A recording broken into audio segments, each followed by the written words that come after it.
Kuya Jim Valerio, si Tita Susan Porciuncula, ako nga po, at bilang punong barangay po ng Dakilang Barangay Taal. Ang paghahanda po namin ito ay binuo po namin ang mga kailangan po namin, ang mga stakeholders, ang mga iba-ibang sektor. So po ang mga iba-ibang sektor ay binuo namin para malaman po natin kung paano natin mapagpaplano ang lahat ng ito para sa ikatatagumpay ng kapistahan kadakilaan ng mahal na pong Cruz sa Wawa. Regarding the security naman po, ano po yung preparation nyo na hindi na maulit the previous 20 Okay, ang paghahanda po ng operations and planning, binuo po namin sa pagkipagtulungan po ng national government, provincial government at municipal government. Nandito po ang ating mga safety and security, ang ating mga rescue, ang ating mga ambulansya, ang mga medics. Kinakailangan po nandito ang Philippine National Police sa pangunguna po ni Chief Ali ng Bayan ng Bukawi. At syempre po, ang bawat sasakay ay talagang stricto po kami, no? Very lenient po kami. Kinakailangan po ay around 200 lang po ang passengers, bagamat ito po ay may kapasidad na higit kumulang 500 at 400, 200 lamang po sapagkat para po sa aming life vests. Regarding naman po, ano po yung pakiramdam nyo na it's your first time po ba na maging Madalas na rin po ako naging Hermano Mayor sa aming parokya sa San Pedro de Alcantara. Higit kumulang 4 na beses na po. Ngunit ito ang unang pagkakataon po rito sa parokya ni San Martin ng tours para sa mahal na pong Cruz sa Wawa. Sapagkat nung bata ako, pinapangarap ko ito, pero ito na yung katuparan at biyaya para sa akin. Bilang Hermano Mayor po, parang may calling ba kayo na parang di ba yung ibang marahil naramdaman ko naman ito sapagkat siguro hinanda ako mag-Hermano Mayor sa isang maliit at payak na parokya para madala ako dito sapagkat alam ko may tungkulin tayo, may purpose, may mission. Doon yung mas malalim kong pinaniniwalaan. Regarding po sa revival nitong pagoda, last year hindi po ba ito na-start ulit i-revive? Ano po yung magiging highlight in this year's celebration? Lahat po ay highlight. Siyempre po ang banal na misa. Siyempre po bukas po ang misa sa pagselebrasyon. Kanina po yung misang pasasalamat.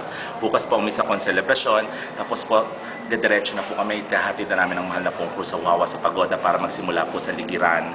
Ito po yung traditional na fluvial parade at ilaluklok na po namin ito sa pagoda. Magtatapos po ito ng alas 3 ng hapon at ibababa po namin ito sa Pantalan sa Barangay Bulo para ihatid ulit, ibalik ulit sa simbahan sa kanyang dambana.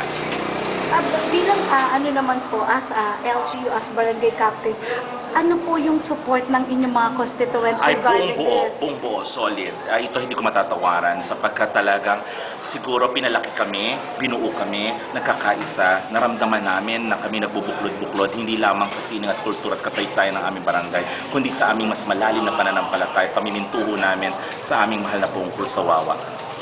Last questions na lang po. Ano po yung message nyo sa ating mga listeners? Bukod po sa pagsaksi ng mga programa at mga proyekto, tingnan po natin ito, yung mensahe po ng Panginoon, yung pagmamahal at yung pagpapakumbaba.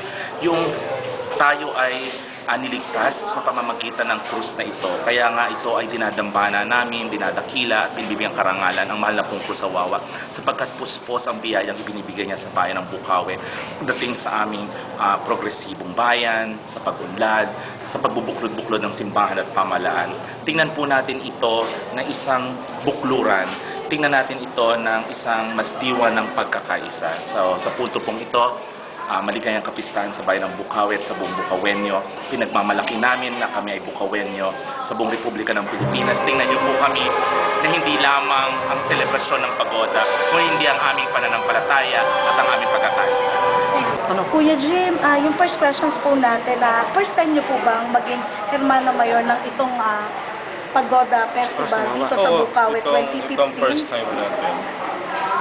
Nagpapasalamat nga ako sa pagbibigay ng oportunidad na paglingkuran ng ating Panginoon sa pamamagitan ng pagiging Hermano Mayor ng kapistahan na mahal na pong Cruz sa Wawa. Yung pagiging Hermano Mayor, siniselect po ba siya o calling o voluntarily na this year is open Nung for nakarang Hermano taon, Mayor? maraming kinumbida ng mga taga-Bukawi ang ating puno-pano. Doon, itinuro niya nang bumubuo ng sangguniang pastoral sino yung mag-hermano ng taong 2014 tapos naturo ako para sa 2015 may kapartner ako. Ganun tinuro. Pero hindi namin siya kakilala pa noon. Parang kumbaga, they volunteered you na ikaw yung parang deserving para mag-Hermano Mayor. Kaya lang, gusto ko man tumanggi, hindi ayos. Parang in the hindi belief akma para sa profession. akin. Sino po yung mga VIP guests natin for this year at ano po ang highlight ng Pagoda Festival? Nananampalataya. Pinopromote namin na sana yung mga deboto makamit yung pag-ibig, magkaroon ng pag-asa, papalawak ang kanilang pananampalataya dahil yung tatlong sangkap na yan, pag nakompleto mo sa pagkatao ng isang tao, makakamit niya yung tagumpay. Yung Kaya spiritual. kinonceptualize namin na yung konsepto ng pagoda mula sa tema, isalarawan bilang iti korona ng tagumpay. Kung mapapansin mo, Yung design po ang ngayon. design ng ating pagoda ay corona. Ano ba talaga ang highlight nito bukod dyan sa...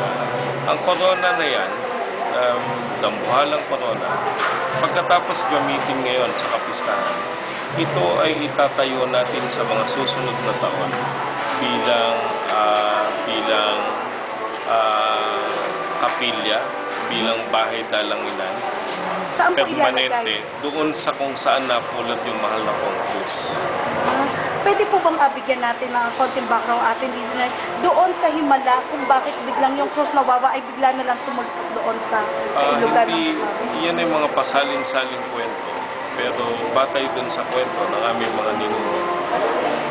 Merong krus na lulutang-lutang at pinulot ng isang mangingisda mula sa aming barangay, sa barangay ng Bambang.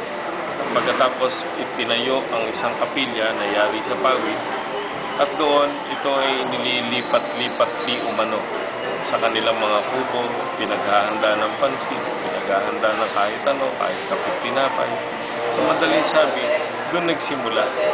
Ngayon, doon sa pinagpulutan niya, meron siya ngayong isang lumang bisita. Ang gusto ngayon natin, kung doon ito maitatayo, magkaroon siya ng permanenteng bantayog doon. Tatawagin natin itong bantayog na mahal na pong krus ng Ama. Kaya yun ang ating ginawa. Regarding naman po sa security, kasi alam natin na 22 years ago in charge, paano po natin maiiwasan yung preparedness na maulit-ulit yung mga Unang-una, nangyari dati? ang aking binabanggit kahit kanino, dapat para tayo magtagumpay, we need something na i-let go para makamove on. I-let go na natin yung pangyayari na yon at tayo ay para makamove on. Pagamat yun ay nagkaroon ng trahedya, pero sa pagbabalik ng pagoda, maraming itinuro sa atin ito. Tinuro yung pag-iingat, paano pa gumawa ng isang matibay na pagoda, paano pa ang mga tao ay magkaroon ng disiplina sa pagsakay, sa pagbaba, paano bang kung 500 ang kapasidad, paano tinanggap ng mga taong 250 na lamang ang pasakay.